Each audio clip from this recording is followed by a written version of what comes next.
오늘은 에베소서 5장 15절부터 33절의 말씀을 전하려고 합니다. 특별히 이 말씀 가운데 하나님께서 세우신 교회와 가정의 중요성을 이 말씀을 통해서 권면하려고 합니다. 사도 바울은 에베소 교회를 생각하면서 로마의 감옥에서 에베소서를 기록했습니다. 이 에베소서의 특징은 교회와 가정이 무엇인가를 분명히 우리에게 가르쳐 줍니다. 많은 이야기들 가운데 왜 하필이면 사도 바울이 에베소 교회를 생각하면서 이 교회의 중요성과 가정의 중요성을 강조했냐면 그 에베소 지역의 특성 때문에 그렇습니다. 그 에베소 지역은 소아시아 지역의 가장 큰 대도시로서 그 당시에 20만 명이 넘게 살던 아주 대도시 가운데 대도시였습니다. 그래서 지중해를 통해서 이 대륙으로 들어가려면 에베소를 통과해야 했고요. 또 이 지역에서 물품이 이 유럽으로 나가려면 반드시 에베소를 통과했습니다. 그러니까 중개 무역의 중심지였고요. 무역의 중심지, 상업의 중심지. 그러다 보니까 많은 나라에서 사람들이 이 대도시였던 이 에베소로 몰려들었습니다. 그와 함께 이 에베소는요, 아데미 신전들이 굉장히 많았습니다. 우상들이 많았다 그 말입니다. 그 중에서도 이 아데미 신전, 이 아데미라는 말은 여러 말로 통용이 되는데요. 아테네, 오늘도 그리스의 수도 아테네도 이 아데미입니다. 아데미 신의 이름을 딴 도시입니다. 그만큼 그 고대인들이 풍요를 굉장히 원했는데요. 부유하게 사는 것, 잘 사는 것, 그걸 추구하지 않습니까? 오늘날도 마찬가지처럼요. 그래서 이 아데미 신을 섬겼는데요. 이 아데미 신을 섬기는 특징이 뭐냐면 음란이었습니다. 그래서 이 아데미 신상의 모습을 보면요. 가슴이 24개가 달려 있습니다. 그러니까 풍요, 그 다음에 다산, 이런 상징적인 의미를 가지고 있는 음란한 신인데요. 그러다 보니까 이 에베소에 있는 사람들의 이 사고방식 가운데 부유를 추구하다 보니까 그 부유 가운데 음란한 사고도 가지고 있는 겁니다. 이 지역에 사도 바울이 복음을 전해서 교회가 세워졌는데 교회 안에도 이 세상적인 사고를 가지고 들어온 사람들이 교회 구성원들이 될 수밖에 없는 거죠. 그러다 보니까 교회 안에 있지만 세상적인 사고를 가지고 있는 이 성도들의 마음 가운데요. 음란한 생각도 있었고 때로는 올바르지 않은 그리고 자기 의식 가운데 교회를 어렵게 하는 그런 성도들도 있었습니다. 그래서 사도 바울이 에베소 교회를 생각하면서 교회가 무엇이고 그리고 가정이 무엇인가를 이 에베소에 분명히 기록하고 있습니다. 그래서 교회 보러 뭐라고 말하냐면 너희가 하나님을 본받는 자가 되라. 우리의 모델, 우리의 목표는 예수 그리스도 하나님을 닮아가는 것이다. 그리고 너희는 빛 가운데 행하라. 빛처럼 행하라 그 말이죠. 빛은 자신을 희생하고 비춰주는 것입니다. 그렇게 지난주에 말씀드렸고요. 이제 오늘 본문에서는 가정에 대한 내용입니다. 왜 가정을 온전히 세워야 되는가? 이 가정이 온전히 서지 않으면요. 교회도 무너지고 교회가 무너지면 세상은 심판이 옵니다. 그래서 사탄은 이 세상 가운데 두 가지, 하나님이 세운 제도 두 가지를 공격하는 직접적인 대상입니다. 바로 교회와 가정입니다. 정치적인 것, 경제적인 것, 상업적인 것, 그게 중요한 게 아닙니다. 그 가장 중요한 게요, 교회와 가정입니다. 교회가 무너지면 나라가 무너집니다. 그래서 공산주의 국가에는 교회를 중요하게 생각하지 않을 뿐만 아니라 교회를 박해합니다. 그 다음에 또 사회가 무너지는 경우는요. 가정이 해체되면 사회가 무너집니다. 그래서 교회와 가정을 강조하고 있는 겁니다. 오늘 본문을 통해서요. 하나님께서 우리에게 무엇을 경고하는가 이 경고의 메시지를 우리가 들을 수 있는 저와 여러분 되기를 주님의 이름으로 축복합니다. 5장 15절부터 한번 보도록 하겠습니다. 그런즉 너희가 어떻게 행할지를 자세히 주의하여 지혜 없는 자 같이 하지 말고 오직 지혜 있는 자 같이 하여 여기 너희가 어떻게 행할지를 이 행한다는 말이 뭐냐면요. 어떻게 살지를, 어떻게 삶을 계획할지를 그 말이죠. 우리가 행한다는 건 동사잖아요. 내 인생에 무엇을 행하며 사느냐, 내 삶입니다. 어떤 사람은 열심히 돈을 버는 게 인생의 전부라고 생각하는 사람이 있고요. 어떤 사람은 지식을 많이 쌓는 게 인생의 성공이라고 생각하는 사람도 있습니다. 또 어떤 사람은 많은 것을 자기가 원하는 걸 할 때 그것의 기쁨을 누리고 나는 잘 살았다. 나름대로 주관적인 사고들을 가지고 있습니다. 그런데 그거 깊이 생각하지 않으면 너희가 헛다리 인생 된다 그 말이죠. 그래서 사도 바울이 이 에베소 교회 교인들에게 뭐라고 말하냐면 너희가 어떻게 행할지를, 어떻게 삶을 계획할지를 어떻게 인생을 계획할지를 잘 생각해봐라 그 말이죠. 그러면서 자세히 주의하랍니다. 깊이 생각해라 그 말이죠. 인생은 다시 돌이킬 수 있는 것도 아니고 내가 후회한다고 다시 반복할 수 있는 것도 아니기 때문에 인생에 대한 내 삶에 대해서 깊이 한번 생각해라 그 말입니다. 그러면서 지혜 없는 자 같이 하지 말고 오직 지혜 있는 자 같이 하여. 지혜라는 것은 하나님이 주시는 것인데요. 지식을 가지고 생각한다고 인생에 답이 나오지 않습니다. 많은 지식이 있는 사람들이 인생을 이야기하지만 그 인생이 사실 정답이 아닙니다. 여러분 성공이 뭐라고 생각하죠? 성공했다고 하는 사람들에게 직접 묻습니다. 그런 적이 있어요.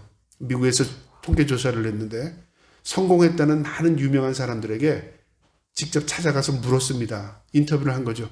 당신 성공하셨습니까? 근데 당사자인 사람은 난 성공하지 못했습니다라고 말하는 거죠. 세상에 많은 사람들이 난 저 사람은 성공했다고 말하지만 그 성공했다는 일컬음을 받는 당사자는 난 성공하지 못했다고 말해요. 무려 96%가요. 그러니까 다른 사람이 보는 성공과 내가 느끼는 성공은 다를 수 있다 그 말이죠. 성공이 뭐냐 그 말이죠. 성공은 주관적이기 쉽습니다. 성공은 그 평가는 누가 하시냐면 하나님이 하십니다. 나는 실패했다고 할지라도 하나님이 너는 성공한 사람이야 라고 말할 수 있는 사람도 있고요. 반대로 나는 세상 사람들이 많이 알아주니까 난 성공했어 라고 할지라도 하나님이 너는 인생의 실패자야. 그럴 수 있어요. 그래서 성경에 이 바벨론의 왕이 잔치를 벌였습니다. 그런데 느부갓네살 왕이죠. 그런데 벽에 손이 나타나서 메데메데덱에 우발하신 하나님께서 글을 써줬어요. 그게 뭐였냐면 그 왕은 자신이 성공했다고 생각했어요. 그리고 많은 대륙을 가지고 있기 때문에 자는 위대한 왕이라고 착각했어요. 근데 하나님이 뭐라고 말하냐면 넌 인생의 낙제야 그 말이죠. 그 말의 의미가 뭐냐면요. 하나님의 추에 달아봤더니 미달되었다고 말해요. 함량 미달. 너는 하나님 보시기에 미달된 인생이야 그걸 말한 거죠. 세상 사람들은 왕이고 위대한 왕으로서 추앙받았을지 모르지만 하나님 보시기에는 그런 인생의 미달이었어요. 그래서 그날 밤 그런 심판을 당하게 됩니다. 이처럼 성경의 기준은 우리의 기준과 다를 수 있다는 것이죠. 그래서 뭐라고 말하냐면 오직 지혜 있는 자가 행하라. 깊이 생각하고 하나님이 주신 지혜를 가지고 네 인생을 한번 생각해봐라. 계획해봐라 그 말입니다. 그러면서 이어지는 말씀이 세월을 아끼라. 때가 악하니라. 이 성경의 원어의 세월을 아끼라는 말은 무슨 말이냐면요. 먼저 아끼다라는 말은요. 기회를 사다 그 말이죠. 기회를 잡다. 여러분 기회가 많을지라도 기회를 다 놓치는 사람은 인생 허비하는 거 아니겠습니까? 근데 그 기회가 왔을 때 기회를 딱 잡는 사람은 어떻게 될까요? 기회를 잡았기 때문에 성공할 수 있는 거죠. 그래서 아낀다는 말은 뭐냐면 내가 안 쓰는 게 아끼는 게 아닙니다. 나 시간을 아껴야 되겠어. 시간을 안 써. 그게 아끼는 게 아니죠. 시간을 효율적으로 사용하는 겁니다. 그게 아끼는 겁니다. 그런데 세월을 아끼라고 말했습니다. 세월을 어떻게 아낍니까? 내가 안 쓴다고 해서 세월이 가지 않는 것도 아니고요. 내가 급하게 빨리 달려간다고 해서 세월이 속도를 내는 것도 아닙니다. 세월은 우리가 어떻게 할 수 없습니다. 그런데 세월을 어떻게 아끼는 겁니까? 이 말씀의 의미가 이 원어의 뜻이 너는 기회를 삼아라. 기회를 아껴라 그 말이죠. 무엇에 대한 기회? 이 말만 딱 잘라놓고 보면요. 내가 세월을 아껴야 되겠구나. 좀 더 시간을 활용해서 공부 열심히 해야 되겠구나. 좀 더 열심히 돈을 벌어야 되겠구나. 좀 더 행복하게 살아야겠구나. 이렇게 생각할 수 있어요. 그런데 이 본문을 잘 봐야 합니다. 무엇에 대한 세월을 아끼라는가? 그 뒤에 그거에 대한 내용을 쭉 설명하고 있습니다. 그래서 성경을 한 단어만 설명하게 되면요. 주관적으로 설명하기가 쉽습니다. 하나님은 우리를 사랑하십니다. 우리가 서로 사랑해야 합니다. 맹목적으로 사랑해야 해요. 뭘 어떻게 사랑해요? 그러면서 사랑이 주관적으로 들어가면 인간적인 생각을 다 담아서 마치 그게 사랑으로 착각한다는 말이죠. 성경은 앞뒤 문맥과 연결이 돼야 합니다. 무엇이 세월을 아끼는가? 사도 바울이 이렇게 말합니다. 왜 아껴야 하는 이유는 때가 악하답니다. 여러분, 과거 2000년 전에 때가 악하다고 했으면 오늘날은 때가 정화됐을까요? 오늘날 세대는 그때보다 훨씬 나아졌을까요? 그렇지 않습니다. 시간이 지나면서요, 더 악해졌습니다. 그 악이라는 것은요, 겉으로 드러나는 악보다 이제는 내면의 악이 더 강합니다. 그 당시보다 지금의 사람들이 더 악합니다. 그리고 그 악을 어떻게 포장하냐면요, 합리적인 이제 논리로 포장합니다. 이랬기 때문에 이렇다. 그래서 인간의 논리는 아주 객관적인 것 같지만요. 가만 들여다보면 주관적일 때가 참 많아요. 오늘날 정치하는 사람들이 설명을 하는 거 보면 지극히 주관적으로 설명하고 있어요. 마치 어린애들 놔두고 설명하는 것 같아요. 그래서 정치를 보면 국민의 수준은 어느 정도 되는데 정치하는 사람들의 수준은 굉장히 미달되는 게 참 많아요. 저 사람들이 국민의 수준을 뭘로 보고 얘기하는 건가? 지금 우리가 사는 세상이 그렇다 그 말이죠. 이 당시 2000년 전에 사도 바울이 얘기한 겁니다. 세월을 아끼랍니다. 때가 악하기 때문에. 세상이 악하면요, 그렇게 아낄 필요가 없을지도 모릅니다. 세상이 아끼면, 악하지 않으면 세상이 굉장히 우리에게 평화를 주고 굉장히 선한 세상이라면요, 우리의 세상이 그렇게 낭비되지거나 우리가 그렇게 세상에 휩쓸리지 않을 겁니다. 그런데 세상이 악할수록 세월을 아껴야 되는 것이랍니다. 그러면서 17절에요. 그러므로 어리석은 자가 되지 말고 오직 주의 뜻이 무엇인가를 이해하라. 오직입니다. 주의 뜻이 무엇인가를 헤아리면서 사는 게 세월을 아끼는 겁니다. 우리가 인생을 어떻게 사느냐, 내 주관적으로 생각하다 보면요, 오늘은 잘 산 것 같다가 내일 또 후회할 때가 있어요. 아, 내일은 이렇게 살아야지. 내일 또 내 삶을 정정해서 또 그렇게 살아요.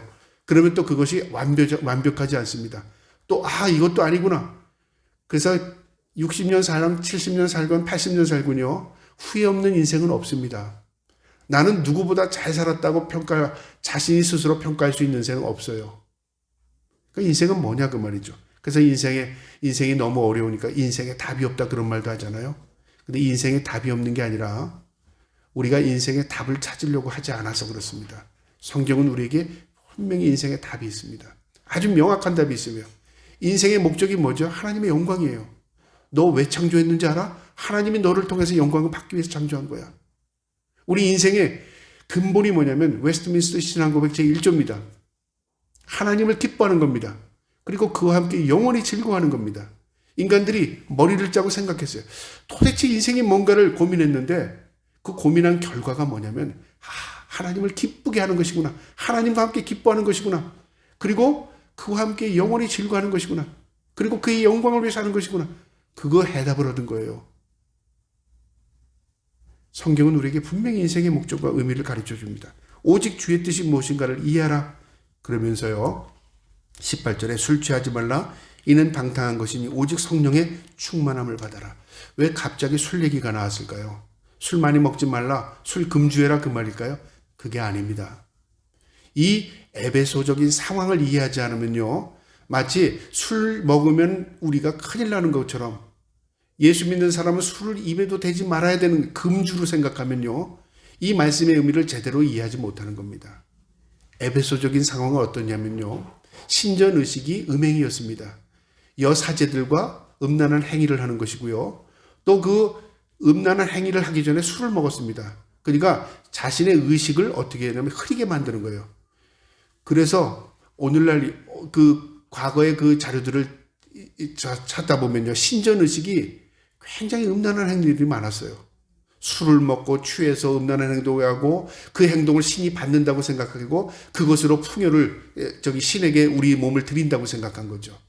그러니까 인간이 망할 짓들을 하는 거죠. 신전의식이. 그 근본이 뭐냐면 술이었어요.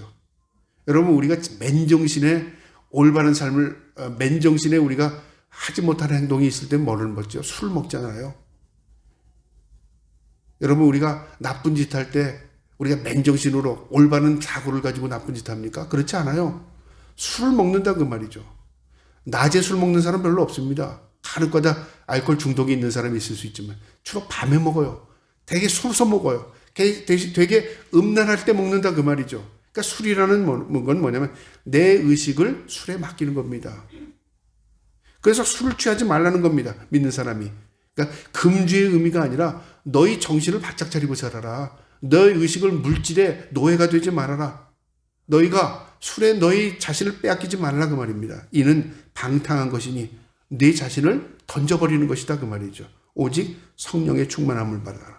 술 얘기하다가 성령 얘기로 다시 이야기하는 건 뭐냐면요, 성령도 취하는 겁니다. 우리가 성령에 사로잡히면요, 내 자신을 하나님께 맡기는 겁니다. 내가 술을 먹으면 내 삶을 술에 맡기는 겁니다. 그러니까 똑같은 현상이라 그 말이죠. 내가 성령에게 사로잡혀서 살면 내가 하나님께 내 삶의 이끌림을 받지만 내가 술에 취해서 살면 어떻게 될까요? 내 의식을 잃고 술에 취해서 그저 술 기운에 살아간다 그 말이죠. 그래서 조심하라는 겁니다. 내가 누구의 지배를 받느냐, 그게 얼마나 중요한지 몰라요. 술은 기억을 가지고 있답니다. 심리학들이 연구를 했어요. 저 사람이 왜 술을 먹으면 울고 어떤 사람은 술을 먹으면 웃어요. 그래서 상담을 해봤더니 저는 술만 먹으면 울어요. 그래서 연구를 한 겁니다. 술이 기억을 가지고 있다 그 말이죠. 무슨 기억을 가지고 있냐면요. 사람이 슬플 때 그 슬픔을 잊기 위해서 술을 먹었어요. 그러면 슬픔은 잊을지 모르는데 술에 대한 기억이 어떻게 매치가 되냐면 내가 슬픈 것과 술을 먹을 때 그 기분과 매치가 돼요. 그럼 술을 먹으면 갑자기 그 기분으로 돌아가는 겁니다. 반대로 어떤 사람이 기분이 너무 좋아서 술을 먹었어요. 그러면 술을 먹어서 그 기분 좋은 걸 절제가 됐는데 나중에 술 먹었을 때 그 기분과 기쁠 때 기분이 매치가 되는 거예요. 그러면 술을 먹었는데 다시 기쁜지는 거죠. 행동이. 그래서 어떤 행동을 하는 걸 보면 술을 먹고 행동을 하는 거 보면 그 사람의 잠재의식에 있다 그렇게 이야기하기도 합니다. 기억을 가지고 있다 그 말이죠. 우리가 성령에 취해 살면 어떻게 될까요? 비록 내 삶에 내 의지대로 내가 때로는 순간적으로 죄를 지을 수 있고 순간적으로 남을 해할 수도 있지만 내가 성령에 취해 내가 삶이 온전한 정신이 돌아오면 내가 죄를 지었구나. 내가 잘못했구나. 내가 하나님 앞에 범죄한 자구나. 깨닫게 되면 어떻게 하죠? 통회하고 자복할 수 있다 그 말이죠. 내 삶에 내가 주인이 아니라 내 삶을 이끌어가는 성령님께 내 삶을 맡기는 거죠. 그래서 사도 바울은 너희가 술 취하지 말고 성령의 충만함을 받고 살아라. 하나님께 이끌림을 받고 살아라. 그렇게 말하는 겁니다. 그것이 세월을 아끼는 것입니다. 그러면서 더 강조하는데요. 19절에 시와 찬미와 신령한 노래들로 서로 화답하며 너희의 마음으로 주께 노래하며 찬송하며 시와 찬미 신령한 노래 그 다음에 마음으로 주께 노래하며 찬송하며 뭐 같습니까? 대표적으로 이 이방 종교 이방신을 섬기는 사람들이 술 취하고 그 안에서 막 몸을 막 구르고 뛰놀고 하는 거 그건 난잡한 행위를 하는 게 신께 경배하는 거라고 생각하잖아요. 너희는 성령에 취해서 어떻게 하냐면 하나님께 경배하고 하나님께 시를 낭송하고 하나님께 찬송하고 신령한 노래로 하라. 신령한 노래라는 건 내 마음의 중심을 하나님 앞에 고백하라 그 말이죠. 그다음 마음으로 노래하며 찬송하며 하나님께 마음을 드리고 살아라 그 말이죠. 예배입니다. 예배.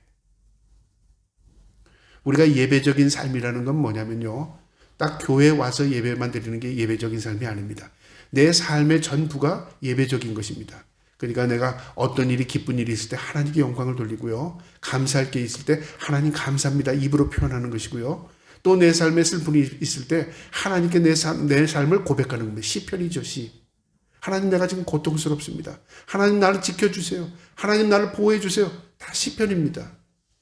그래서 그 시편의 고백들이 오늘날 우리에게 시편으로 전해지는 것입니다. 시와 찬미와 신령한 노래 그리고 마음으로 찬송하고 마음으로 고백하는 것 예배적인 삶입니다.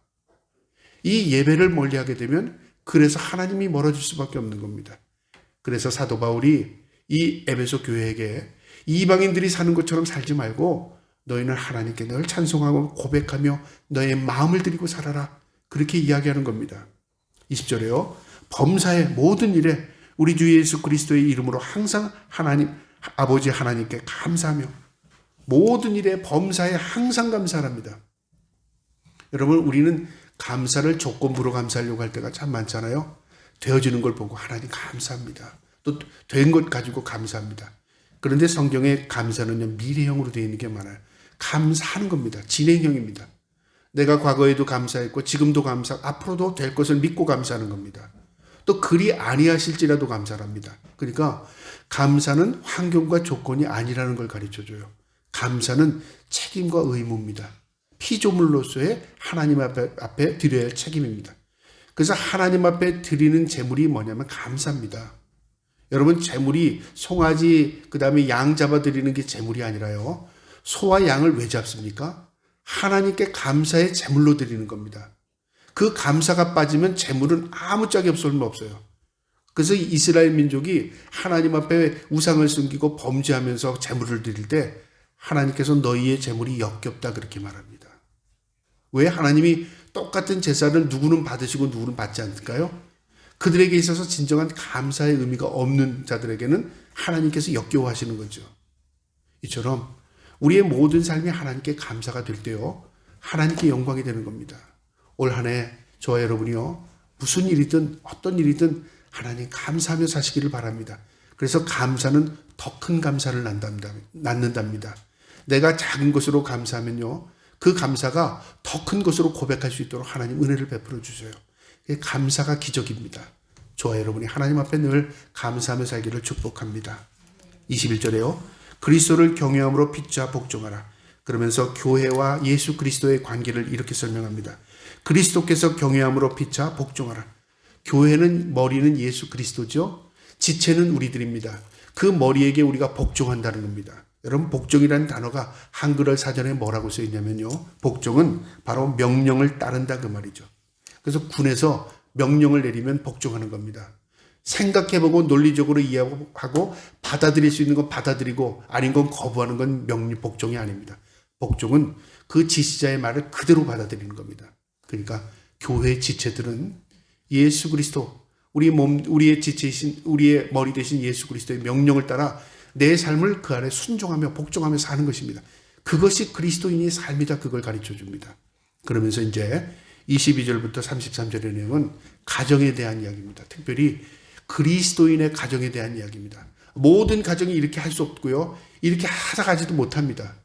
여기서 말하는 아내들이여 남편에게요 하는 이 사도 바울이 에베소 교회 성도들에게 권면하는 내용은요, 그리스도의 가정은 이렇게 세워져야 한다는 것입니다. 저와 여러분이 오늘 이 말씀을 통해 우리의 가정들이 그렇게 세워지기를 축복합니다. 22절에요. 아내들이여 자기 남편에게 복종하기를 춥게 하듯 하라. 아내들이 이 말만 딱 떼어놓고 보면 조금 기분 나빠요. 남편들은 이렇게 얘기할 수 있어요. 그런데 먼저 사도 바울이 아내들에게 한 이유가 있습니다. 교회요, 먼저 예수 그리스도를 위해서, 예수 그리스도의 몸된 교회를 세우기 위해서 성도들에게 얘기합니다. 우리가 지체라는 걸 설명해 주잖아요. 가정을 세우기 위해서 제일 중요한 그 요소를 아내들에게 먼저 얘기하는 겁니다. 아내들이요, 교회를, 가정을 세우라고 말이죠. 근데 가정을 어떻게 세우냐면요, 남편에게 복종으로 세운답니다. 여러분, 좀 이상하죠? 왜 아내들에게 남편에게 복종하라고 했을까요? 복종이 무슨 뜻이라고 했죠? 명령을 따른다 그 말이죠. 그러니까 하나님은 세상을 창조할 때 질서로 창조했습니다. 그 질서가 하루라도 빗나가면요, 모든 것은 창조되지 않습니다. 창조될 수도 없습니다. 하나님은 질서의 하나님이시라고 말합니다. 세상의 모든 이치를 하시고요, 하다음에 세상의 모든 룰을 정하신 분이 하나님이십니다. 그래서 가정을 세울 때나 교회를 세울 때도 하나님의 룰, 질서, 체계가 있습니다. 그래서 가정을 세울 때 남편을 세우고 남편을 통해서 아내를 세웁니다. 그러니까 남자를 창조하시고 남자의 갈빗대를 취해서 아내를 창조합니다. 창세기 2장에 있죠. 하나님께서 왜 똑같이 남자와 여자를 각각 만들지 않으셨을까요? 모든 동물들은 다 암수를 각각 만들었습니다. 인간은 암수를 각각 만들지 않았습니다. 남자를 창조하시고 남자에게 깨닫게 했습니다. 나에게는 암수가 없네. 모든 게 암수가 있는데. 그때 그를 잠들게 하시고 그의 갈빗배를 취해서 아내를 만들었습니다. 그게 하나님의 섭리고 하나님의 책입니다. 그래서 그걸 가르쳐 주는 겁니다. 아내들이요, 남편에게 복종하라. 체계를 알라 그 말이죠. 질서를 알아야 된다 그 말입니다. 그러면서 23절에 이는 남편이 아내의 머리됨이니 그리스도께서 교회의 머리됨과 같음이니 그가 바로 몸의 구주시라. 질서가 뭐냐면 교회의 지체들이 머리가 예수 그리스도인 것처럼, 교회의 주체는 예수 그리스도인 것처럼 가정의 주체는 남편이라 그 말이죠. 그래서 그의 몸이라고 말합니다. 나도 그의 몸이고 머리도 그의 몸입니다. 우리 하나입니다. 교회의 머리는 머리만 있지 않습니다. 예수 그리스도의 지체가 있어야 교회라고 말합니다. 가정은 몸과 머리가 있듯이 머리는 남편이고 몸은 아내다 그 말이죠. 몸의 구주시라, 주체가 된다 그 말이죠. 그러면서 이렇게 말합니다. 24절에요. 그러므로 교회가 그리스도에게 하듯 아내들도 범사에 자기 남편에게 복종할지니라. 복종이라는 단어를 썼습니다. 이 복종이 뭐라고 했죠? 그 명령에 따르라 그 말이죠. 남편이 똑똑해서, 남편이 지혜가 있어서 명령에 따르라는 말이 아닙니다. 가정을 세우기 위해서 그럽니다. 그래서 이 명령이라는 단어를 덤덤하면 뭐냐면요, 전쟁을 수행할 때, 전쟁할 때 군대에서 왜 계급을 두고 그 계급의 체계 아래서 명령을 수행합니까? 그래야 일사불란하게 모든 것을 진행할 수 있습니다. 명령이 어긋되면 하극상이라고 그러죠. 군법회의에. 그거는 전시에는 사형입니다. 그러니까 그것은 아무리 지휘관이 똑똑하지 못할지라 할지라도 그 명령에 순응해야 모든 게 진행이 되는 겁니다. 가정이 바로 겁니다. 하나님이 그렇게 세웠습니다. 남편들을. 그래서 때로는 그 아내들이 남편의 부족함을 채워주는 역할을 할 수도 있는 거죠. 또 돕는 역할을 합니다. 배필이라고 그랬잖아요. 돕는 자로 하나님이 채워주신 겁니다. 이게 가정의 신비입니다.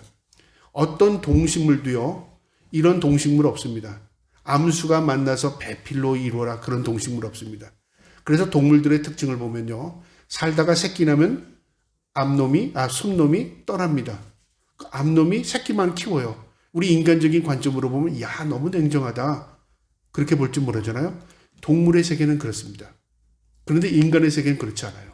인간의 세계는요, 남편과 아내를 통해서 가정이 이루어지는데 남편이 세워주면 세워줄수록 가정은 더 견고해집니다. 여러분, 우리가 기초라는 거죠. 기초가 견고하면 가정은 견고합니다.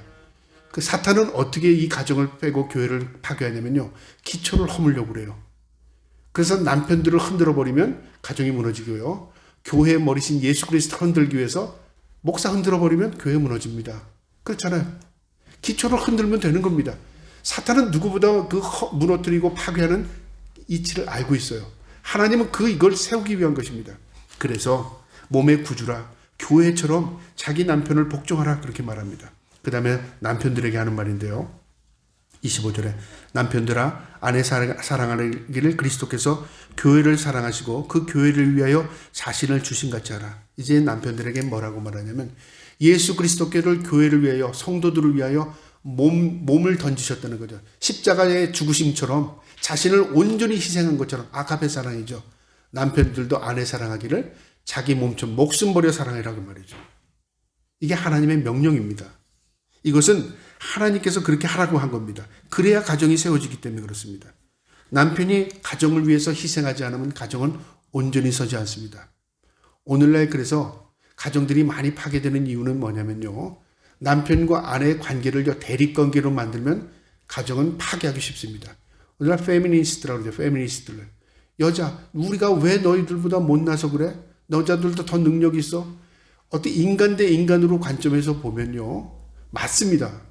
근데 중요한 게 인간 대 인간으로, 인간은 대립관계가 아닙니다. 인간은요, 남녀는 하나님의 섭리 가운데 한 몸 관계입니다. 가정은요. 그래서 가정을 남녀 관계로 대립시키는 건 사탄이고요, 하나님은 남녀 관계를 한 몸으로 이루게 하십니다. 그래서 사랑과 복종입니다. 그런데 이 복종이 33절에는 존경으로 바뀝니다. 이 말씀 제가 조금 이따 말씀드리겠습니다. 일단은 복종하라고 그렇게 말하고 사랑하라고 말합니다. 아카페 사랑입니다. 26절에요. 이는 곧 물로 씻어 말씀으로 깨끗하게 하사 거룩하게 하시고, 그 이유를 사도 바울이 얘기합니다. 왜 남편들은 목숨 버린 우리 주님처럼 아내를 목숨 버리기까지 사랑해야 하고, 아내들은 왜 자신을 들여 복종해야 하는가? 거룩하게 하기 위해서랍니다. 거룩한 백성이 하나님 앞에 섭니다. 거룩한 성도가 천국 갑니다. 거룩해야 사탄 마귀가 틈타지 못합니다. 거룩한 가정을 통해서 하나님의 생육하고 번성하고 땅에 충만하게 만드십니다. 이게 하나님의 룰이라고 말이죠. 그래서 이는 곧 물로 씻는다는 건 뭐죠? 고대의 제물은 모두 씻었습니다. 물로요. 불에 태우기 전에 다 씻었습니다. 그리고 말씀으로 깨끗하게 하사 거룩하게 하시고, 가정을 하나님의 말씀으로 예수 그리스도 안에서 깨끗하게 하기 위해서 가정을 그렇게 하랍니다. 그래서 남편에게 하는 목적은 아내를 사랑해라. 아내에게 하는 말씀은 너희가 복종해라, 그 말이죠. 그리고 27절에요. 자기 앞에 영광스러운 교회로 세우사 티나 주름집 잡힌 것이나 이런 것들이 없이 거룩하고 흠이 없게 하려 하십니다. 하나님의 목적은 가정이 흠이 없는 거룩한 존재로 하나님이 세우기 위한 거죠. 그래서 하나님이 세운 교회와 가정은요, 거룩해야 합니다. 사탄은 교회를 더럽히고 타락하게 만들고요, 가정을 거룩하지 못하고 타락하게 만듭니다. 2000년 전에 에베소가 그렇습니까? 오늘날 세상이 그렇습니까? 그 당시에도 그랬더니 하물며 오늘날은 더하죠. 그 당시 에베소가 왜 이런 말씀을 사도 바울이 할 수밖에 없었냐면요, 이방 의식, 종교의식 때문에 가정이 해체되는 경우가 많아요. 신전에 여사제가 5만 명 있었습니다. 5만 명. 그 당시에요. 그러니까 길거리에 다니는 여자들은 거의 다가 사제였어요. 음란한 사제들이요. 여사제들이었어요. 그러니까 사람들이 가정을 온전히 지키겠습니까? 또 남자들이 의식을 취한다가 그 아데미 신전에 들어가서 종교의식을 행한다고 들어가서 음란한 행동을 하고 나오면 가정이 온전하겠습니까? 그 가정이 해체되는 일이 다반사였다고 말이죠. 오늘날은 어떻습니까? 오늘은 눈에 보이는 음란한 아데미가 아니라요. 영적인 아데미가 세상을 휩쓸고 있습니다. 그래서 이제는 결혼도 하지 않고요. 가정도 이루지 않고요. 아이도 낳지 않으려고 해요. 뭐 어디냐면 내가 그렇게 사는 게 편하다 그 말이죠. 내가 누구에게 어떻게 희생되고 싶지 않다 그 말이죠. 이것은 국가 정책으로 이루어지는 게 아닙니다. 성경에 이미 답이 다 나와 있습니다. 가정이 온전히 세우지 않기 때문에 이런 일이 벌어지는 것입니다. 그래서 유럽에서는 이 국가에서 어떤 일을 하냐면요. 이제는 괜찮다. 너희가 결혼하지 않고 아이를 낳아도 다 국가에서 수용하겠다. 외국에서 들여오는 아이들도 다 수용하겠다. 인구를 유치하기 위해서 그런 정책을 쓰는 겁니다. 이게 복지라는 이름으로 포장이 되어 있는데요. 그게 복지가 아닙니다. 국가에서 하는 복지는 뭐냐면 국가 유지를 위한 복지고요. 인간을 위한 복지는 뭐냐면 가정을 온전히 세우는 것입니다. 가정이 해체해도 너희는 괜찮아. 뭐 안 되면 우리가 가정을 만들어줄게. 그래서 여기 남자, 여자, 할머니, 애들 다 합쳐서 가정을 만들어주기도 해요. 사회복지로. 가정이 있으면 모양은 가정이죠. 여러분 그거는 인공가정입니다. 그건 국가 정책에 의한 가정이지 온전한 가정이 될 수 없어요. 가정은 뭐냐면요. 하나님 안에서 남편과 아내의 역할을 감당하는 겁니다. 희생과 성김과 존경으로 세워지는 것입니다. 사탄은 그것을 파괴한다 그 말이죠. 그래서 사도 바울이 마음이 안타까운 겁니다. 28절에 이와 같이 남편들도 아내 사랑하기를 자기 자신과 같이 할지니 자기 아내를 사랑하는 자는 자기를 사랑하는 것이라. 아내 사랑하는 것이 너 희생하려는 게 아니야. 너 사랑하는 거야. 하나님이 너를 사랑하는 것처럼 네 아내 사랑하면 그게 너의 가정 세우는 거야 그 말이죠. 29절에 누구든지 언제나 자기 육체를 미워하지 않고 오직 양육하여 보호하기를 그리스도께서 교회에게 함과 같으니라. 그리스도께서 교회를 양육한다, 성장시킨다 그 말이고요. 지킨다, 보호한다 그 말이죠. 가정을 지키고 보호하는 거, 가정을 성장시키는 게 뭐냐면요. 바로 남편의 사랑, 아내의 순종입니다. 그것으로 가정을 세워간다 그 말입니다. 30절에 우리는 그의 몸의 지체랍니다. 가정은 예수 그리스도에게 붙어있는 지체고요. 교회도 예수 그리스도에게 붙어있는 지체입니다. 그래서 그리스도인은 예수 그리스도의 몸이고 지체인 겁니다. 내가 죽으면 예수 그리스도를 죽일 수 있는 거죠. 내가 망하게 하면 하나님의 사역, 역사를 망하게 하는 것입니다. 내가 살 길은 사랑과 순종과 섬김으로 살아갈 때 하나님께서 몸된 교회를 세워가듯이 가정을 세운다 그 말이죠. 31절에 그러므로 사람이 부모를 떠나 그의 육체에 합하여 그 둘이 한 육체가 될지니라. 창세기 2장 24절의 말씀을 그대로 인용했습니다. 이것은 무엇을 의미하냐면요. 핵분열과 똑같습니다. 가정은 자녀가 양육해서 결혼을 해서 또 가정을 세우는 겁니다. 너희 가정, 우리의 가정 합쳐서 한 가정 이루자 그게 아닙니다. 그래서 진정으로 자녀를 독립시키는 건 언제부터냐면 결혼하는 순간부터 독립이 되는 겁니다. 그래서 독립하지 못한 거는 결혼하지 않으면 독립이 되지 않은 거예요. 자녀가 결혼해서 그 가정을 이루고 그 가정이 세워지면 독립된 겁니다. 그래서 핵이라는 건 핵분열을 할 때 그랬잖아요. 우리 세포 분열도 마찬가지잖아요. 세포가 분열해서 하나의 세포로 성장하는 것은 뭐냐? 떠나는 겁니다. 그래서 부모를 떠나 그 말이죠. 부모를 떠나. 그래서 부모는 자녀를 떠나보내는 것이고요. 자녀는 부모를 떠나는 것입니다. 이게 마음으로 떠나는 게 아니라 내 가정의 울타리가 새로워지는 것입니다. 우리의 가정의 울타리가 있고 또 형제의 울타리가 있고 부모의 울타리가 있는 겁니다. 이것을 지금 성경은 이야기하는 겁니다. 32절에요. 이 비밀이 크도다. 나는 그리스도와 교회에 대하여 말하노라. 분명히 말하죠. 교회와 그리스도의 교회와 가정 위한 이야기라 그 말이죠. 마지막 33절입니다. 그러나 너희도 각각 자기 아내 사랑하기를 자신같이 하고 아내도 자기 남편을 복종하라 그랬습니까? 존경하라 그랬어요. 아내들에게 존경이란 말을 썼습니다. 이 존경이란 말을 제가 원어를 찾아봤더니 참 마음에 와닿는 게, 우리가 존경한다 그러면 아내들이 뭐라 그럴까요? 존경할 게 있어야 존경하지. 그렇게 이야기하는 분들도 있을 거예요. 뭐 존경할 구석이 있어야 존경하지. 우리가 그렇잖아요. 또 남편들 입장에 사랑스러워야 사랑하지. 이렇게 되면 대립이 되는 거죠. 그런데 성경의 원어를 보면 그렇잖아요. 이 존경한다는 의미는 뭐냐면 인격, 그 다음에 그의 사상, 그의 행위를 수용하다 그렇게 돼 있어요. 내 남편의 인격이 어떻든 그 인격을 수용해 주는 거예요. 받아들여 주는 겁니다. 내 남편이 어떤 생각을 하고 있든 그 생각을 아내가 받아들여 주는 거예요. 그 행동을 받아들여 주는 거예요. 처음에는 못마땅해요. 내 살아온 환경이 다르고 내 생각이 다르고 내 의식이 다를지라도 결혼해서는 아내가 남편의 생각을 받아주고 남편의 의식을 받아주는 겁니다. 수용해 주는 거예요. 그렇게 되면 어떻게 될까요? 남편은 그 마음 가운데서 알아요. 그리고 자신을 그렇게 사랑하는 걸 깨달아요. 그리고 남편은 자신의 아내를 위해서 목숨 버리기까지 악합의 사랑을 하는 거죠. 그러니까 서로에게 있는 책임이 있는 거죠. 아내는 남편을 수용해줘라. 그리고 인정해줘라. 그리고 받아들여줘라 그 말이죠. 그리고 남편들은 어떻게? 절대적으로 아내를 사랑해라. 그 말입니다. 그게 가정을 세우는 거라 그 말이죠. 사탄은 이것을 변질시킵니다. 사랑이란 단어도 변질시켰고요. 존경이란 단어도 변질시켰고요. 복종이란 단어도 변질시켰어요. 간혹가다 부흥사들이 이런 말을 합니다. 남편이 머리입니다. 그러니까 무슨 말로 하다 아내는 목이죠. 그래요. 목이 돌아가야 머리가 돌아가죠. 여러분 성경에 그런 얘기가 어디 있습니까? 목도 머리의 의식을 가지고 있어야 목이 돌아갈 때 돌아가는 겁니다. 자꾸만 그런 식으로 성경을 이해하다 보면요. 재미는 있을지 모르지만 성경의 진정의 의도를 왜곡시키는 겁니다. 복종이라는 건 뭐예요? 명령을 따르는 겁니다. 왜요? 남편을 세워서 가정을 세우기 위해서 그렇습니다. 남편들은 어떻게 하는? 아내를 위해 전적으로 희생을 합니다. 아카페로.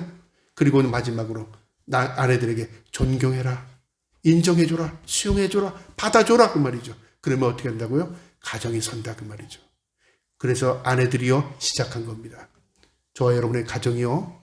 비록 부족하고 연약하고 인간적으로 볼 땐 별거 아닐지 모르지만 하나님의 말씀으로 교회 가정이 세워질 때 그 어떤 가정보다도 더 견고하게 가정이 세워질 것입니다. 그리고 가정의 주인은 남편도 아니고 아내도 아닙니다. 이 말씀 가운데 의미는요. 가정의 주인은 누구라고 했죠? 머리가 누구죠? 예수 그리스도십니다. 교회의 주인도 예수 그리스도십니다. 우리가 온전히 그 명령을 따라 살면 가정이 견고해집니다. 하나님의 축복을 받습니다.